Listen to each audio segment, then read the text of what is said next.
लगता है big boss का सीजन 17 काफी धमाकेदार होने वाला है और इसके लिए मेकर्स कुछ कंट्रोवर्शियल कंटेस्टेंट को भी शो में लाने वाले हैं। अब खबर ये है कि शो में 90 के दशक की पॉपुलर और कंट्रोवर्शियल एक्ट्रेस ममता कुलकर्णी बिग बॉस का हिस्सा बनने जा रही है। गोविंदा, सनी देओल, अक्षय कुमार, नाना पाटेकर, सलमान खान से लेकर आमिर खान तक के साथ स्क्रीन शेयर करने और हिट फिल्म देने वाली ममता कुलकर्णी का ठिकाना फिलहाल भारत से मीलों दूर केनिया में बताया जाता है और अब तो इस रियलिटी शो में पार्टिसिपेट करने के लिए वो भारत आ सकती है। हालांकि ये कितना सच है ये अभी कहा नहीं जा सकता, क्योंकि भारत में ममता कुलकर्णी एक घोषित अपराधी भी है। 90 के दशक की बॉलीवुड की हिट एक्ट्रेस ममता कुलकर्णी की रियल लाइफ काफी ट्रेजेडी भरी रही है। हिंदी फिल्म में फिल्म तिरंगा से अपने एक्टिंग करियर की शुरुआत करने वाली ममता कुलकर्णी रातों रात मशहूर हो गई थी। चाइना गेट, वक्त हमारा है और क्रांतिवीर जैसी कई फिल्मों से उन्होंने धमाल मचाया और फिर अचानक फिल्म इंडस्ट्री से छोड़कर गायब हो गई। हम अपनी कहानी में ममता कुलकर्णी के बचपन, फैमिली और एक्टिंग करियर के बारे में तो जानेंगे ही, साथ ही जानेंगे इनके शादी और दूसरे कंट्रोवर्सीज के बारे में भी। साथ में ये भी आपको बताएंगे कि इन्हें बॉलीवुड क्यों छोड़ना पड़ा था और इनके साध्वी या फिर योगिनी बनने की सच्चाई क्या है। ममता कुलकर्णी की कहानी में आगे बढ़ने से पहले अगर आप हमारे यूट्यूब चैनल पर नए हैं तो चैनल को सब्सक्राइब कर लीजिए और बेल आइकन भी प्रेस करके रख लीजिए ताकि हमारे नए वीडियोस के नोटिफिकेशंस आपको मिलते रहे।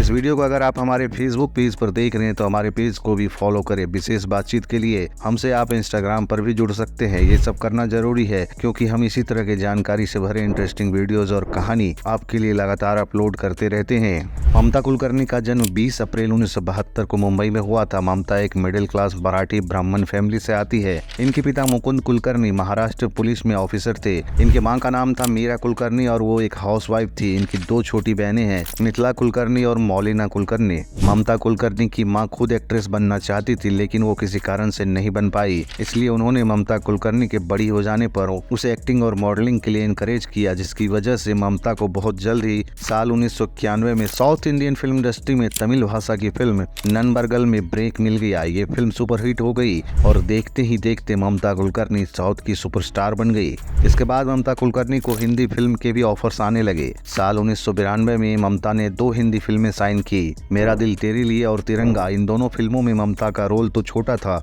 लेकिन उसकी एक्टिंग लोगों को खूब पसंद आई। लेकिन ममता कुलकर्णी को उसका असली स्टारडम मिला 1993 में जब उनकी फिल्म आई आशिक आवारा और इस फिल्म में उनके अपोजिट थे सैफ अली खान। ये फिल्म हिट रही और ममता के आगे फिल्मों की लाइन लग गई। दोस्तों, अगर इंसान अचानक से कामयाब हो जाता है तो वो ओवर कॉन्फिडेंट हो जाता है और इस ओवर कॉन्फिडेंट में वो कुछ गलतियां कर देता है। ममता कुलकर्णी के साथ भी ठीक ऐसा ही हुआ और उनके साथ कंट्रोवर्सीज का सिलसिला यहीं से शुरू हो गया।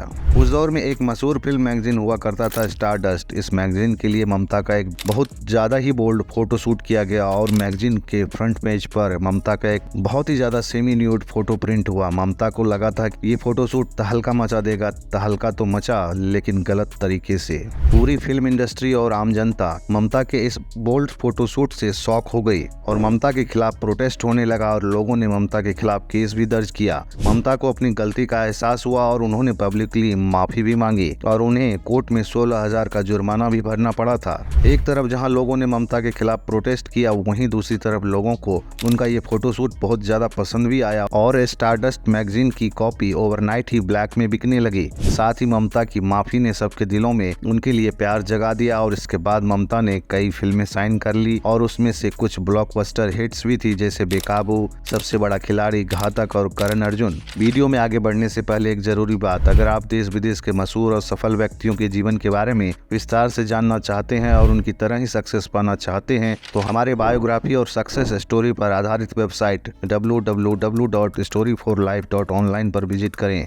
लिंक डिस्क्रिप्शन में है। अब ममता कुलकर्णी की कहानी पर वापस आते हैं। 90 के दशक के दौर में ममता ने बॉलीवुड में राज किया लेकिन कंट्रोवर्सी ने उनका साथ कभी नहीं छोड़ा। 1999 में एक फिल्म आई थी और इस फिल्म का नाम था चाइना गेट, जिसे डायरेक्ट किया था राजकुमार संतोषी ने। इस फिल्म की शूटिंग के दौरान ममता कुलकर्णी ने फिल्म के डायरेक्टर यानी राजकुमार संतोषी पे एक संगीन आरोप लगाया सेक्सुअल हैरेसमेंट का, लेकिन राजकुमार संतोषी ने इन आरोप से इनकार कर दिया और कहा कि ऐसा कुछ भी नहीं हुआ है। लेकिन जब फिल्म रिलीज हुई तो ममता के रोल को काट पीट के बहुत छोटा कर दिया गया था और उर्मिला मातोंडकर को ज्यादा अहमियत दी गई, जबकि उर्मिला पे सिर्फ एक ही गाना छम्मा छम्मा शूट किया गया था। नतीजा ये हुआ कि इस पूरे वाकये के बाद बड़े बड़े प्रोड्यूसर और डायरेक्टर ममता से किनारा करने लगे, इसलिए ममता को आहिस्ता आहिस्ता काम मिलना कम हो गया और कुछ समय बाद तो बंद ही हो गया। और उनकी आखिरी फिल्म आई थी 2002 में। फिल्म का नाम था कभी तुम कभी हम। ममता कुलकर्णी की शादी के बारे में भी एक कंट्रोवर्सी ये है कि उन्होंने अपने बॉयफ्रेंड और ड्रग डीलर विकी गोस्वामी के साथ शादी कर ली है, लेकिन ममता ने अपने एक इंटरव्यू में इस खबर को एक अफवाह बताया है।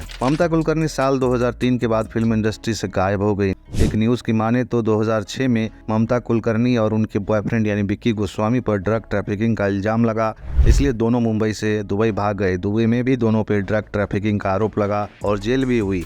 5 साल जेल में रहने के बाद विक्की गोस्वामी को 2017 में यूएस ले जाया गया। एक रिपोर्ट के अनुसार आजकल ममता अकेली केनिया में रहती है और एक योगिनी यानी साध्वी बन गई है। वो कहती है कि मैंने अपनी लाइफ में बहुत सारी गलतियां की है, लेकिन अब योगिनी बनने के बाद मैं अपने मन को और अपनी आत्मा को ब्यूटीफाई करना चाहती हूँ। उन्होंने अपनी लाइफ पर एक किताब भी लिखी है और कहती है कि मैं एक हिंदुस्तानी हूँ, महाराष्ट्र में पैदा हुई हूँ और मैं एक दिन हिंदुस्तान जरूर वापस आऊंगी। मीडिया रिपोर्ट्स की माने तो ममता कुलकर्णी इस वक्त केनिया में है और जोगन बन चुकी है, लेकिन खबरें हैं कि अब जल्द वह भारत लौट रही है और बिग बॉस 17 का हिस्सा बनने जा रही है।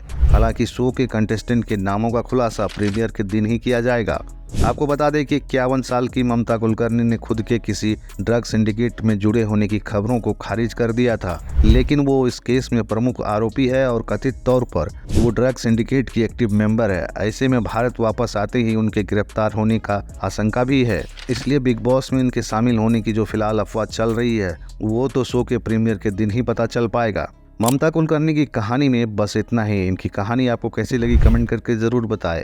अगर अभी तक आपने हमारे YouTube चैनल को सब्सक्राइब नहीं किया है तो जल्दी से सब्सक्राइब कर लीजिए और बेल आइकन भी प्रेस कर लीजिए ताकि हमारे वीडियोस के अपडेट आप तक लगातार मिलते रहे।